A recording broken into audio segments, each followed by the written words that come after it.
guys? Welcome back to the channel. If you can't tell, I'm not as energetic. It is a little bit late at night. This is a late night video, and very much I do want to talk about this. And this will start a series of videos where I basically talk about a certain team's draft profile and what I think they should do with their draft picks after the NBA draft lottery has finally been set.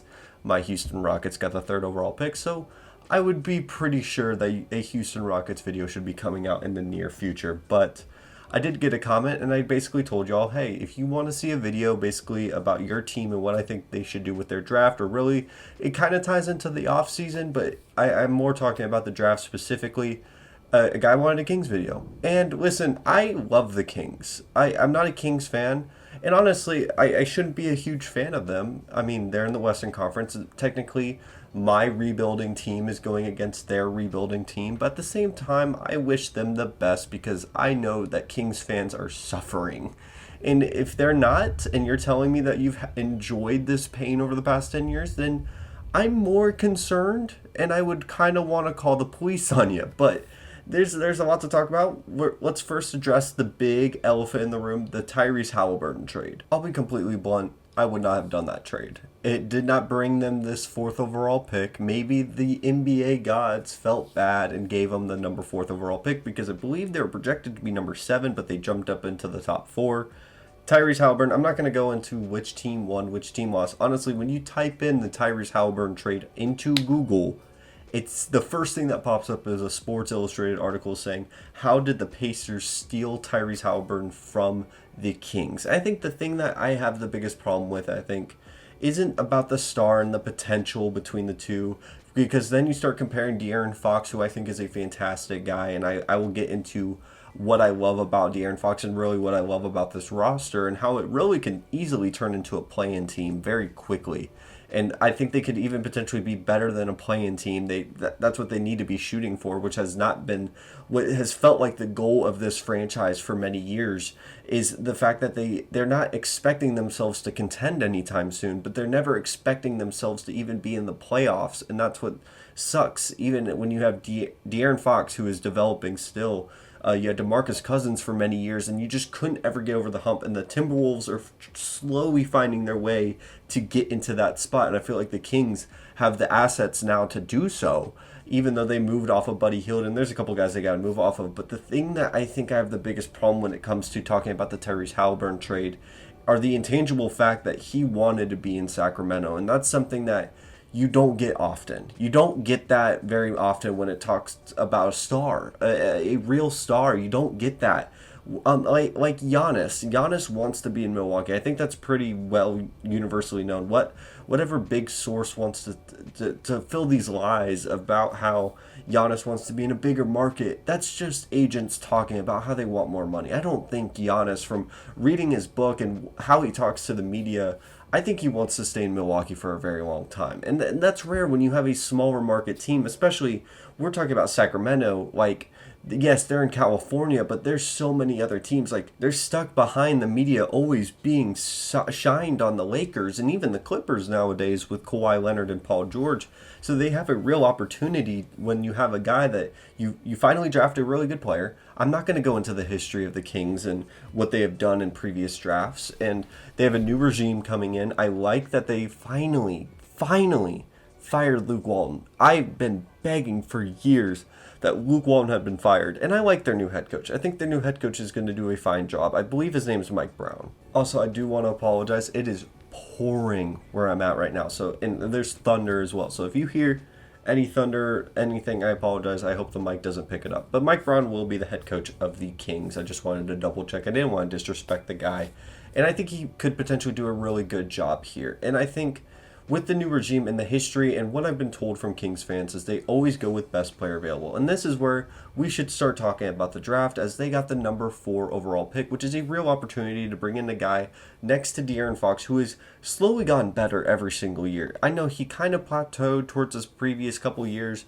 but I think the guy, like after this All-Star break, secretly went really well with Domantas Sabonis. I think as much as we want to talk about how Tyrese Halliburton got fleeced by the Pacers and all this, let's not look at Domantas Sabonis like he's some scrub. I understand that many people believe he has a ceiling and he has plateaued as a player, and this is the best you're going to get out of Sabonis. But I think Sabonis could be a really interesting piece on a championship team, and I think at least a playoff team. And I think the way that the Kings are built right now is what makes this draft pick, I think, so interesting to talk about. There's three guys that I'm going to start talking about here in a minute where I really think that they could definitely impact this team in many different ways. And I'll make a prediction on who I think that the Kings are going to end up going with versus what I would end up doing. But let's go through a couple of the things on the roster before I get into these draft prospects. Not to mention you have Harrison Barnes, who I think will get moved off of. You're paying $20 million to him.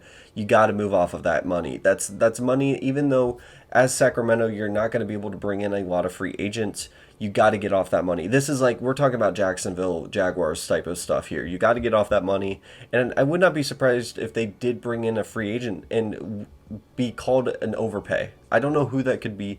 Just I would expect that potentially from the Kings, that you got to overpay for some guys to come into Sacramento. That's what sucks about Sacramento. Like, not that I'm saying that the city sucks. I'm just saying, like, when you're a smaller market team like Portland, like Oklahoma City, you got to overpay sometimes to get these guys in the building.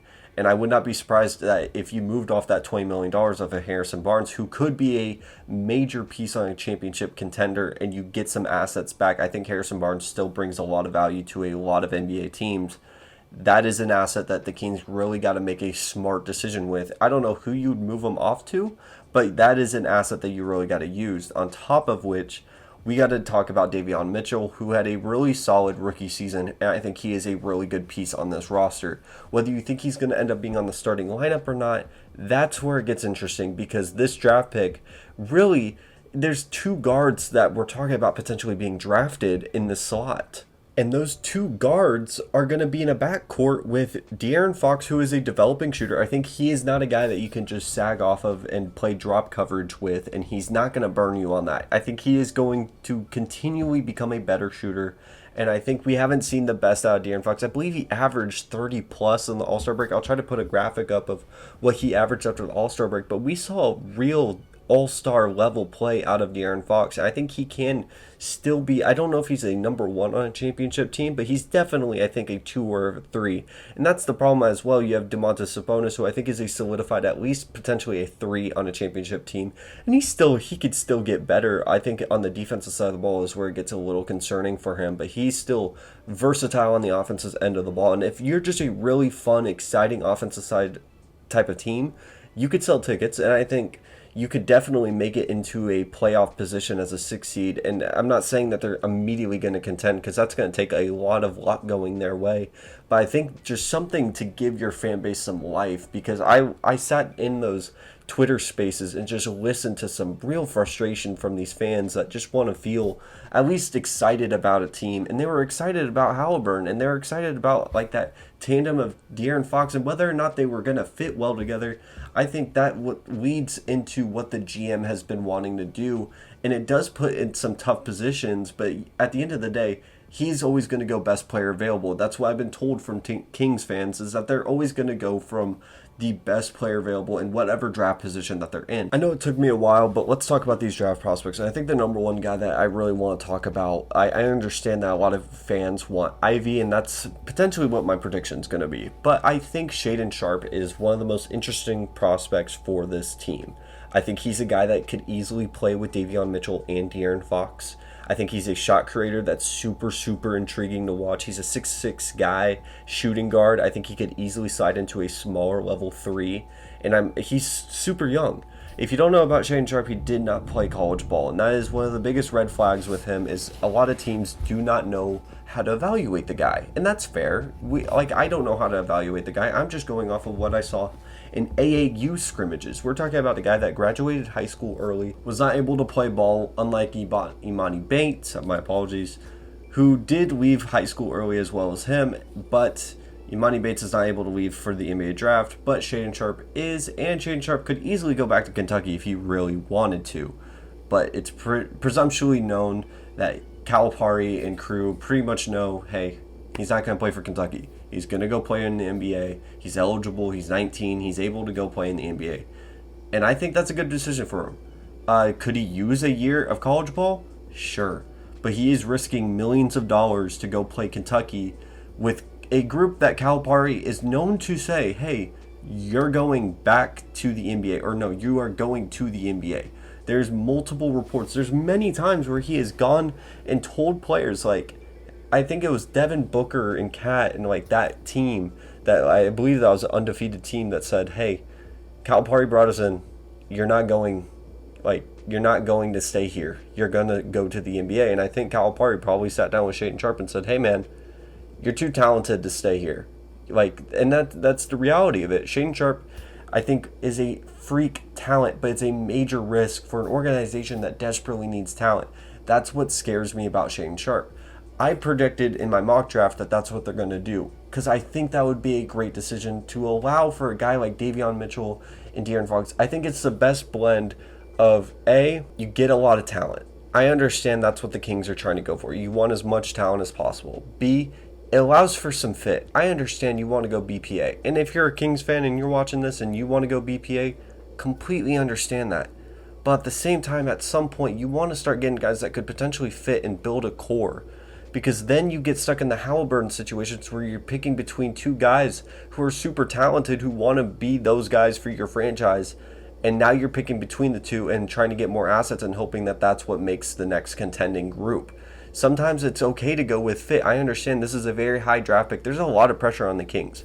Because right now, the top three guys, when we're talking about Chet, we're talking about Paolo, and we're talking about Jabari Smith. Those guys are going to be off the board. The Kings, you get the BPA of the rest of the draft. All the pressure's on you. And I think the Pistons are going to be waiting on you guys, because now, let's talk about Jaden Ivey. Jaden Ivey is a guy that a lot of people are projecting that will go to the Kings. We are talking about another point guard on the Kings. Davion Mitchell is immediately going to go to the bench. I don't think you can run all three guards unless you all of a sudden get a ton more size and is way better defensively. I mean, Jeremy Grant's not going to fix that. He's a guy that could potentially be there. Jared Allen's not going anywhere. I don't think there's a big man in that free agent group or in the trade market that you could make unless you make a move for DeAndre Ayton, which I don't know if you can get DeAndre Ayton that easily. I don't know if that happens. Now, if that happens, good for the Kings. But, don't forget, you have Domantas Sabonis. And then it's a weird fit. I like Ivy so much. I think Ivy is the fourth best player in this draft. I think Ivy is a freakish talent. I would love Ivy right next to Cade Cunningham. I think that it's just a weird fit. Davion Mitchell is a guy that you spent such high draft capital. It's not a situation where it's like, hey, you get BPA and you figure out the rest later. Here's the problem with the Kings. You haven't been able to figure out the rest. That's what concerns me. That's what concerns me the most about the Kings is, sure, you are able to pick the BPA. You're able to get all this talent. Make something out of it. You're not going to be able to fix all these problems just like that later. It's not something that you can just bank on that you're going to be able to fix, because as a franchise, you haven't been able to fix it. And I want them to succeed. I want to see the Kings succeed. And I'll talk about the last guy real quick, Keegan Murray. I love Keegan Murray. I think Keegan Murray, a guy that was unknown out of high school, came out of nowhere, played fantastic ball. Shout out to Keegan Murray. Shout out to Keegan Murray. He's probably the safest pick. He's a guy that's the easiest fit, but I don't think they really need a guy like him. I just want to mention him. No one's really mocking him to go to the Kings. There's no reports. There's no beat writers saying the Kings are looking into him. But it's an interesting fit. I think Keegan Murray is a scorer. He's a guy that can go get you a bucket. I do worry about his defense a lot, so I don't think he's a good fit. But I think he'd be an interesting guy. I think when we're talking about non-guards, he's number one on my list for them.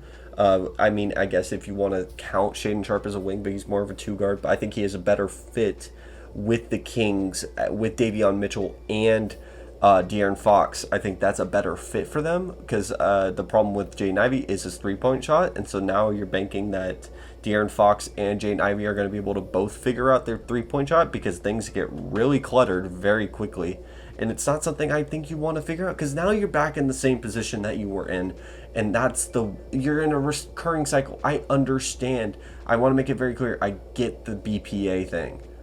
But you got to go get a guy that has a ton of potential. I think Shaedon Sharpe is the riskiest pick, but the biggest ceiling for your franchise. I think Jaden Ivey as a player, when we're comparing just players, because team fit really does matter here, Jaden Ivey potentially has a better floor and ceiling than Shaedon Sharpe.